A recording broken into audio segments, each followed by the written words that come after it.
فرق ہے.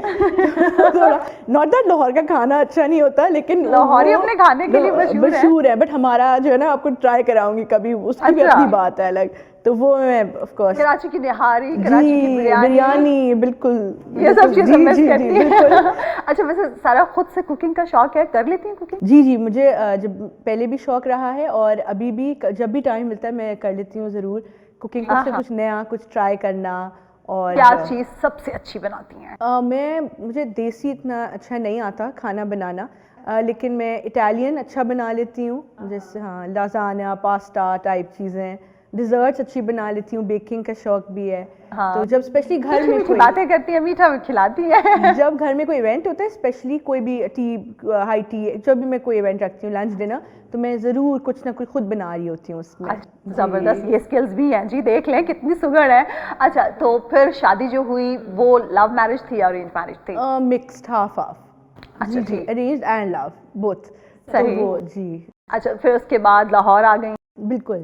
اچھا 2009 میں آپ نے سیاست میں آنے کا فیصلہ, جی جب آپ نے پی ٹی آئی جوائن کرنے کا یا سیاست میں آنے کا سوچا تو فیملی کی طرف سے کیا ریاکشن تھا؟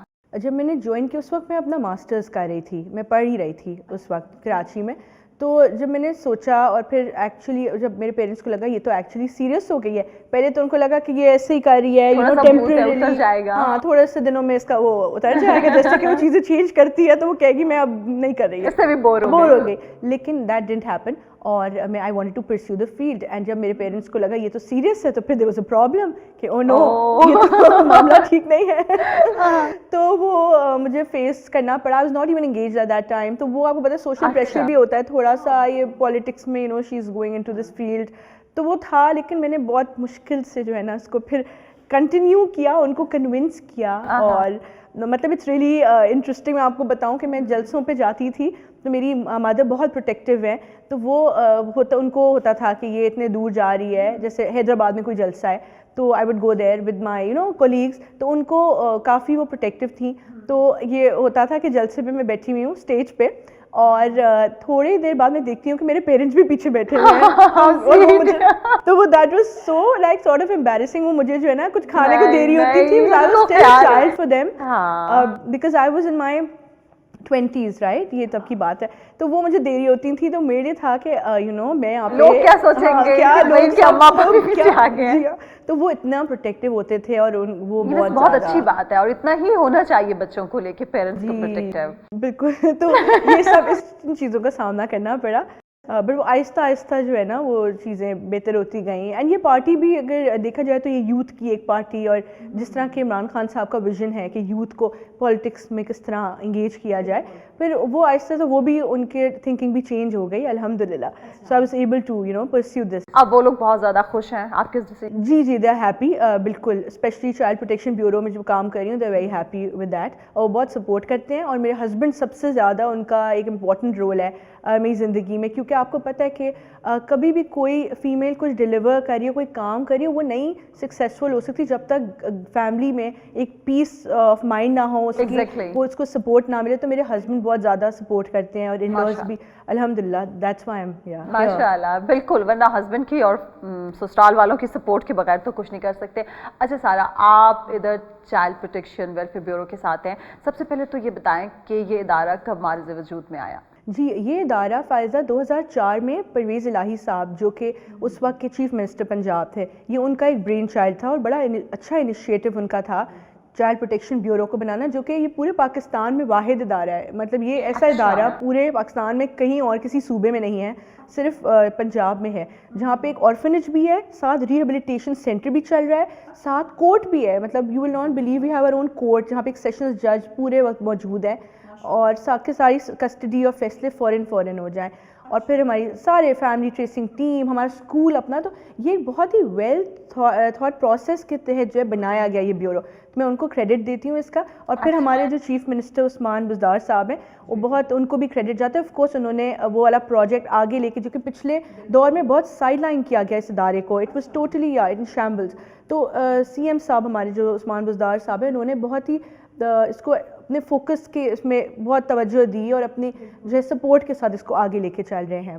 اچھا آپ مجھے یہ بتائیں کہ اس کے یونٹس کہاں پہ ہیں؟ جی ابھی فائزہ ہم پنجاب کے 8 ڈسٹرکٹس میں موجود ہیں، 8 ڈسٹرکٹس، جس میں لاہور، گجرانوالہ، فیصل آباد، پنڈی، رحیم یار خان، بہاولپور، ملتان اور ایک اور سیالکوٹ ہے جی. تو 8 یہ والے ہو گئے. اس کے بعد ابھی میں انشاءاللہ ان دا نیکسٹ 2 months 3 نئے ڈسٹرکٹس میں بڑے ہمارے فل فلیج CPIs child protection centres inaugurate کرنے لگی ہوں، جس میں ساہیوال، سرگودا اور DG خان ہے. اور انشاءاللہ 2 سال کے اندر ہم نے جو کام ابھی شروع کیے نا، چھوٹے یونٹس بھی ہم نے تمام پورے پنجاب کے ڈسٹرکٹس میں سٹارٹ کر دیے ہیں، اور انشاءاللہ 2 سالوں میں وہ بھی کمپلیٹ ہو جائیں گے. تو دین پورا ہم پورا ایکسپینڈ کر رہے ہیں پورے پنجاب میں اس ادارے کو جی، کیونکہ یہ کتنا اہم اور سینسٹیو ٹاپک، اور بچے ہمارے لیے اتنے امپورٹنٹ ہیں اور ہر قوم کے لیے ہونے چاہیے. تو ان یہ سینٹرز ہر جگہ موجود ہونے چاہیے تاکہ بچوں کو ریسکیو کر سکیں، ان کو جو فیسلٹیز کی ضرورت ہے، فیملی سے ملوانا، جو گمشدہ بچے ہوتے ہیں، ابیوز کے کیسز آتے ہیں، اس میں انٹروین کرنے کے لیے ہمارا وہاں موجود ہونا بہت ضروری ہے. بالکل. اچھا تو سارا یہ جو اتنے سارے یونٹس آپ نے بتائے مختلف شہروں میں پنجاب کے، آپ ان کا فریکوینٹلی دورہ کرتی رہتی ہیں؟ بالکل میں دورہ کرتی رہتی ہوں. ابھی ہم نے 1 ہفتے پہلے اکاڑا میں نیا ایک CPU ہم نے انوگریٹ، وہ اس کی گراؤنڈ بریکنگ کی ہے ہم نے جی، سنگ بنیاد رکھا ہے اس کا. تو اس طرح جو میرے CPIs چل رہے ہیں ابھی، وہاں ہم اس کا ریگولرلی میں اور ہمارے ڈائریکٹر جنرل صاحب وزٹ کرتے رہتے ہیں، ڈفرینٹ ہمارے جو آفیشلز ہیں وہ بھی وزٹ کرتے ہیں، اور ہم سرپرائز وزٹ کرتے ہیں. کبھی کبھی صبح ارلی مارننگ میں پہنچ جاتی ہوں یا کوئی اور ڈائریکٹر پہنچ جاتے ہیں، اور کبھی ایسے ٹائم پہ جو وہ ایکسپیکٹ نہ کر رہے ہوں. اور آلسو ہم نے ایک اور اچھی چیز کی ہے فائزہ، وہ ہے کیمراز پلیس کروائے ہیں ہر بچے کے کمرے میں. بہت ضروری ہے. اور کیونکہ ہم نے دیکھا کہ جہاں پہ بچے رہ رہے ہیں، کیونکہ یہ اسٹریٹ چلڈرن ہیں، وہاں ابیوز کے واقعات پیش آ سکتے ہیں، اس کو مد نظر رکھتے ہوئے اور اس چیز کا خاتمہ کرنے کے لیے ہم نے کیمراز ہر جگہ پلیس کیے، جس کی ایکسیس میرے پاس بھی ہے، ڈائریکٹرز کے پاس بھی ہے جی، تاکہ فول پروف سسٹم جو ہے نا وہ قائم کیا جا سکے. بالکل ضبط. اچھا یہ بتائیں کہ بچوں کی گدہ گری کے حوالے سے اس ادارے نے ابھی تک کیا کچھ کیا ہے؟ جی فائزہ 3 سالوں میں میں تھوڑا سا اسٹیٹسٹکس بھی شیئر کروں گی آپ کے ساتھ.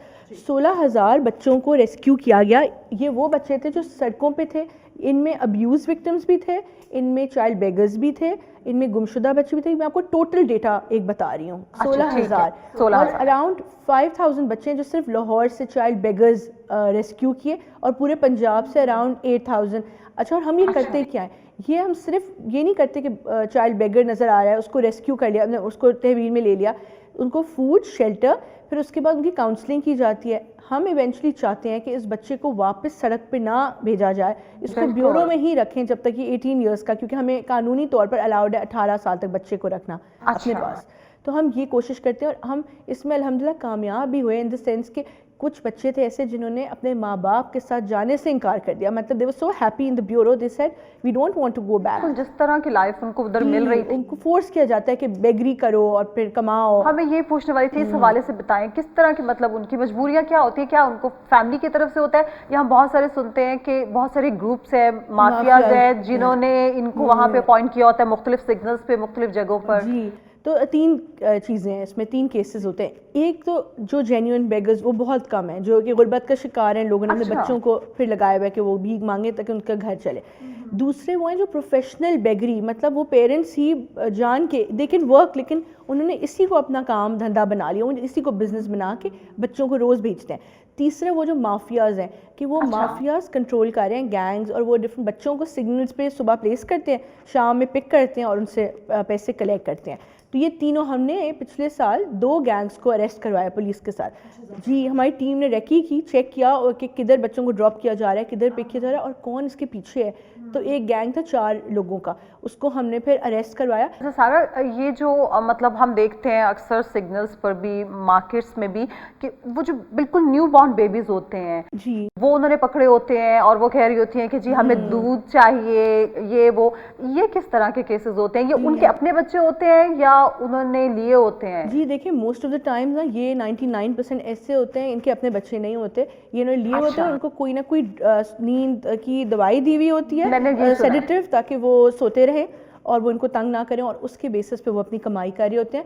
انفیکٹ ایک TV چینل ہے، اس نے ہمیں پوائنٹ آؤٹ کیا، ایک عورت ایک فٹ پاتھ پہ بیٹھی تھی اور بہت شدید ٹھنڈ کے ٹائم پہ لاسٹ ایئر، اور اس کے گود میں ایک بچہ 1 سال کا، اور وہ اتنی ٹھنڈ میں، اور اس نے سلایا ہوا اور وہ بیٹھی ہوئی اور وہ بچہ کپڑے بھی کم پہنا ہوا تھا. ہم نے اس کو ریسکیو کیا, اس نے شور شروع کر دیا کہ میرے بچے کو انہوں نے اغوا کر لیا. یہ بھی ہم پہ الزام آتا ہے نا کہ کڈنیپ کر لیا. obviously وہ پکڑے جو جا رہے ہوتے ہیں. تو وہ پھر اب چیک کروایا, ڈی این اے ٹیسٹ کروایا تو پتہ چلا وہ اس کا بچہ ہی نہیں تھا. اس نے پتہ نہیں کہاں سے لیا ہوا تھا. وہ ظالم لوگ ہیں. اور یہ ویسے جو آپ نے کہا نا کہ آپ کو مطلب کوئی شکایت آئی تو آپ نے کیا, سوسائٹیز میں میں نے بہت سارے دیکھے ہیں سخت سردی میں اور سخت گرمی میں وہ بچے بیٹھے ہوتے ہیں, ایک بچہ پاس بٹھایا ہوتا ہے اور ایک لٹایا ہوتا ہے اور وہ بیٹھے ہوتے ہیں, انہیں کوئی فرق نہیں پڑ رہا ہوتا کیونکہ وہ بچے ان کے نہیں ہوتے ہیں.